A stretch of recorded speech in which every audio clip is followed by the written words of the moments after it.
오늘 말씀의 제목은 정말 남을 위해 살면 기쁠까요? 라는 말씀의 제목으로 정해 봤습니다. 우리는 늘 이렇게 말하지요. 타인을 위해 사는 것이 예수님이 원하시는 삶이다. 예수님께서 우리를 위해 십자가에서 목숨을 내놓으셨듯이 타인을 위해 자기 목숨을 내놓는 것이 진짜 사랑이다. 라고 말합니다. 이 말이 틀렸다고 생각하는 그리스도인은 아마 없을 거예요.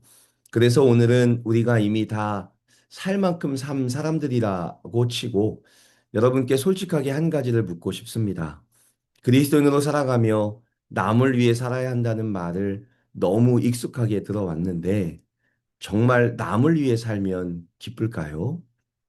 어쩌면 다른 사람을 위해 사는 삶을 택한다면 더 지치고 더 손해보고 더 외로운 삶으로 이어지고 있지는 않나요? 베풀고 싶어서 한없이 내어 주었더니 어느 순간 내가 호구가 되어버린 것 같은 경험은 없으신가요? 주면 줄수록 감사하기는커녕 그것이 호의인 줄도 모르고 당연하게 받아들이면서 오히려 더 많은 것을 요구하는 사람들 때문에 속상해서 눈물을 흘린 적은 없으신가요? 오늘 우리는 그리스도인이기에 너무 쉽게 말해왔던 남을 위한 삶이라는 말이 정말 우리를 행복하게 하는지, 아니, 그런 삶이 과연 가능한 삶인지는 한지, 고린도전서 10장 23절부터 33절 말씀을 통해 함께 살펴보고자 합니다. 오늘 말씀을 통해 두 가지 질문을 계속 잡고 가고 싶어요. 첫째는 타인을 위해 살면 정말 행복할까? 둘째, 타인을 위해 살아가는 삶은 과연 가능하기는 할까? 이 두 가지의 문제에 대해서 한번 곰곰이 생각해 보고자 합니다. 이 이야기를 하기 전에 오늘 읽은 고린도전서 10장 23절부터 33절의 배경을 좀 봐야 할 것 같아요. 이미 바울은 고린도전서 전반부에서 우상에게 바쳐졌던 고기를 먹는 문제에 대해서 이야기를 했었습니다. 바울은 애초부터 우상은 사람들이 나무를 깎거나 철을 주조해서 만든 허상에 불과하다라는 것을 말했고, 기껏해야 나무 앞에 놓였다가 온 고기를 먹는 것에 무슨 고민을 하냐며 양심의 가책 없이 그 고기를 먹어도 된다라고 말했었어요. 그러나 아직 신앙이 제대로 세워지지 않아서 믿음이 연약한 자들이 고기를 먹는 모습을 보고 시험에 빠질 수 있다면 그들이 올바른 신앙을 가질 때까지 먹지 말고 기다리는 미덕을 택하자라는 제안도 함께 했었습니다. 그렇게 그때에 그 말이 끝난 줄 알았는데 바울이 다시 그의 이야기를 조심스럽게 꺼냅니다. 사실 그때 내가 우상에게 바친 고기를 먹는 문제에 대해서 말한 적이 있었는데 다시 한번 그 이야기를 나누고 싶어 라고 말하는 것만 같아요. 바울이 고기를 먹는 문제를 다시 꺼내는 이유는 이것이 아주 중요한 핵심을 담고 있거나 설명이 당시에 부족했다고 여겼기 때문일 것입니다. 말씀을 찬찬히 읽어보면 우상의 재물을 먹는 문제가 생각보다 중요한 영적 원리를 담고 있기에 바울이 다시 한번 꺼내어 일깨워 줄 필요가 있다라고 생각한 듯 싶습니다. 어쨌든 바울이 이번에는 고기 먹는 것에 대해서 어떻게 말할까요? 25절 말씀입니다. 무릇 시장에서 파는 것은 양심을 위하여 묻지 말고 먹으라. 역시 바울은 똑같이 말합니다. 우상은요, 그저 인간이 만든 물건에 불과하니 신이 재물을 먹었다는 식의 말도 안 되는 설명에 현혹될 필요가 없다라고 말하는 것이죠. 그냥 고기는 양심의 가책을 받지 말고 먹으라 라고 말합니다. 그 이유에 대해서 26절에 말하고 있죠. 이는 땅과 거기 충만한 것이 주의 것임이라.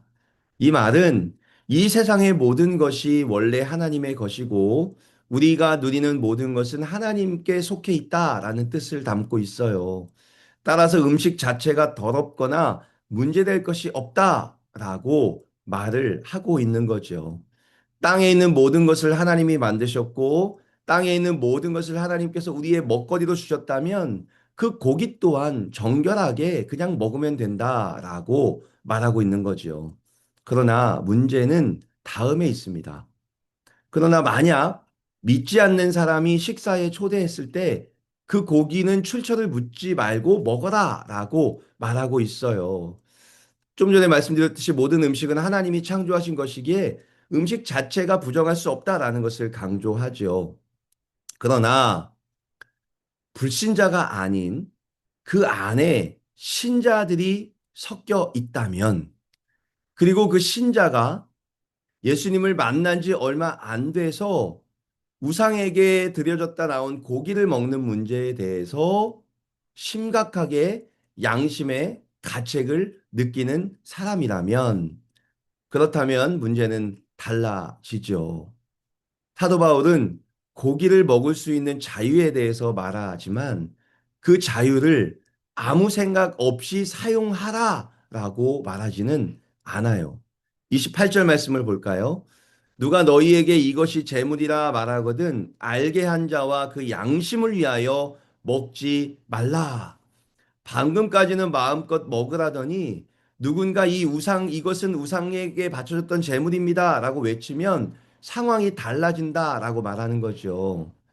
그런 이야기가 들릴 때 내게는 그 고기를 먹을 만한 자유가 있더라도 그 행동을 멈추어야 한다라고 다시 말하고 있습니다. 왜일까요? 바울은 말하고 있습니다.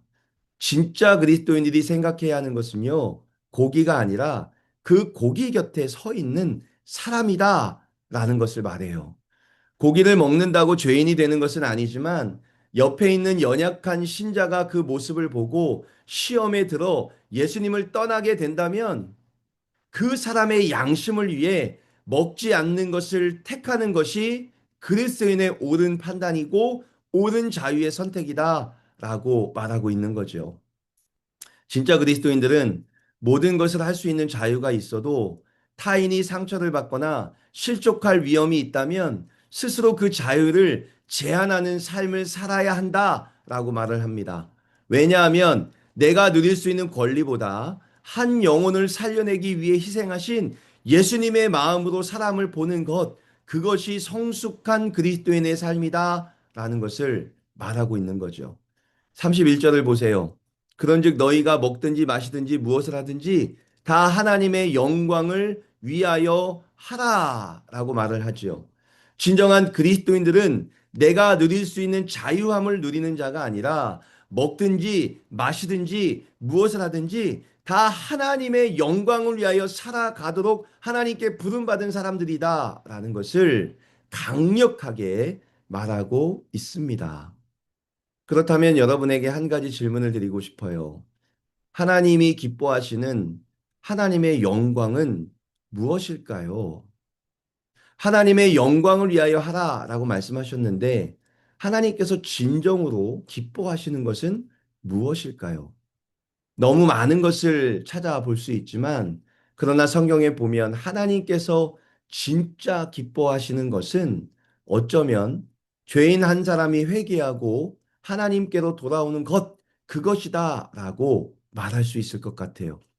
왜냐하면 누가복음 15장 7절 말씀에 보면 99명의 신자보다 잃어버린 한 마리의 양을 찾으시는 하나님의 심정이 등장합니다.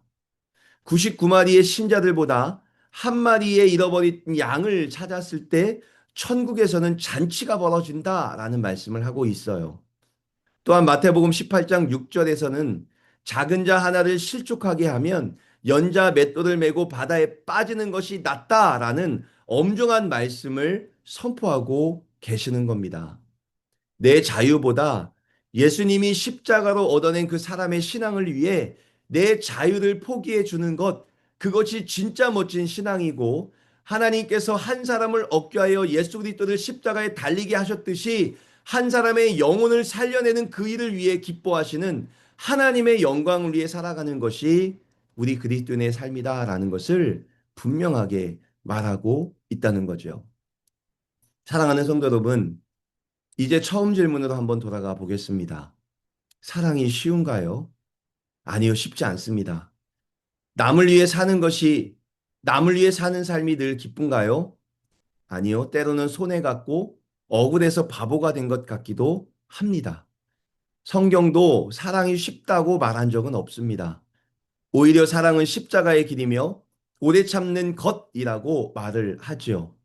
그러나 기꺼이 타인을 위해 나의 자유를 희생할 때 한 사람이 하나님 앞에 바로 서는 영광을 볼 수 있기 때문에 우리의 자유함과 우리의 희생을 강요하며 타인을 위해 내 자유를 내어주라 라고 말하고 있는 거죠. 저도 여러분에게 타인을 위해 우리의 모든 사랑을 희생하십시오 라고 자신 있게 말하기는 쉽지 않습니다. 왜냐하면 타인을 위해 내 것을 내어주는 것은 가끔은 손해 갖고 억울해서 바보가 된 것 같은 느낌을 줄 수도 있기 때문입니다. 그러나 우리가 예수님의 은혜로 하나님의 자녀가 되었을 때 하나님은 우리에게 사랑이 쉽지 않지만 그 길이 십자가의 길이라 생각하면서 오래 참으며 내 자유를 희생하며 어떤 한 사람이 예수 그리스도의 제자로 설 수 있도록 하나님의 자녀로 설 수 있도록 너의 자유와 너의 희생을 좀 내어주면 안 되겠니? 라는 하나님의 음성이 우리에게 전달되었음을 기억하며 나아가는 우리가 되기를 간절히 소망하고 소망해요. 설교를 마무리하면서 간증 하나를 나누려고 합니다. 현호를 전도하기 위해서 2023년 여름에 무척 애를 썼던 적이 있었습니다. 밥도 같이 먹고 집에도 초대를 했지만 우리 교회에 같이 가자라는 말이 입 밖으로 나오지 않아서 고생했던 적이 있었습니다. 그러다가 포기하려 할 때에 새벽 예배 중에 성령님께서 내가 포기하지 않았는데 내가 왜 포기했느냐. 한 번만 더 만나봐라 라는 마음을 계속 제 마음에 집어 넣어 주신 적이 있었어요.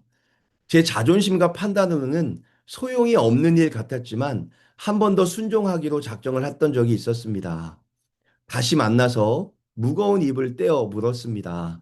너 우리 교회 나올래? 그 자리에서 현우의 대답은 뜻밖이었습니다. 네, 내일부터 갈게요. 저는 이 장면과 그때 그 기분을 잊을 수가 없습니다. 이제 포기하고, 이제 할 만큼 했어. 이제 그 아이를 만나서 한 번 더 교회 가자고 말하는 것은 내 자존심이 뭉개지는 일이야 라는 생각으로 이제 전도와 만나는 것을 포기했을 때 하나님께서는 한 번만 더 내게 순종하여 만나봐라 라는 양심의 가책과 마음에 자꾸만 생각을 부어 줬었습니다. 그렇게 내 생각과 내 자유함, 내 계획을 내려놓고 성령님께 한 번 더 순종하기로 마음 먹고 만났을 그때에 하나님께서 예비하신 한 사람을 얻는 기적을 허락하셨다는 것을 그때 경험할 수 있었습니다. 사랑하는 성도 여러분, 내 자유를 다른 사람을 위해 포기하는 것 참 어렵습니다. 하지만 우리의 희생과 우리의 포기는 우리 앞에 놓인 한 사람의 영혼을 살려내고 천국으로 인도하는 능력이 있다는 것을 잊지 않으셨으면 좋겠어요. 할 수 있어도 한 사람을 살려내겠다는 다짐으로 우리의 자유를 포기해 봅시다. 예수님이 그토록 원하셨던 그 한 사람을 얻어낼 수 있다면 사랑은 쉽지 않지만 포기하지 않는 사랑은 한 사람의 영원한 끈을 잡을 수 있다는 것을 기억하면서 오늘도 예수님이 주신 사랑으로 우리 자신을 희생하면서 우리 앞에 있는 사람들을 살려내기 위해 한 걸음 떼어 나갈 수 있는 저와 여러분 되시기를 간절히 소망하고 소망해 봅니다.